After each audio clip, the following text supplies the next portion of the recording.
Once you have the bounds determined, the next step before we can really get things rolling is to determine which of the two functions is the larger one over the interval. It's important that we have our top function first.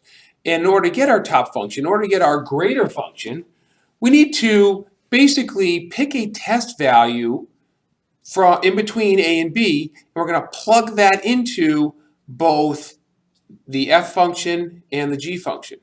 The larger result is going to be our greater function. Okay, so what we're all saying right there might be best if we take a look at example 7. Okay, we have f of x is equal to x and g of x is equal to x squared. Now we already know that the bounds are from 0 to 1. Okay, we calculated that already.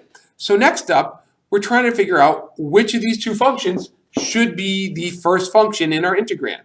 So we pick a number between 0 and 1. And probably everybody gravitates towards a half, which is fine. But any number between 0 and 1 will be fine. And we're going to plug a half into both f and g and take a look at the results.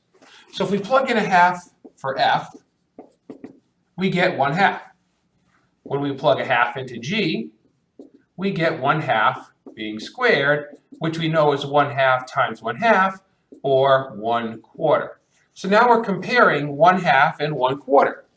We can clearly see that a half is bigger than a quarter, right? That's the larger one, which means that f is above where g is as far as our functions are concerned on that interval. So it means that f's going to go first, that's our top function, and g is going to go second, because on this interval, g would be the bottom function. So again, just find your bounds, and then pick a test value in between, punch that into both functions, larger value gets to go first. But, just so you know, if you happen to screw that up, you'll get the exact same answer that you would if you had it done correctly. In other words, if you put the bottom function first, minus the top function, you're going to get the same area. The only difference is that the answer will be negative. So we know that area is positive. If the calculator or your calculations on paper come out to a negative result, chances are the absolute value of that answer that you came up with is the correct answer. And what happened was you just reversed which function should go first.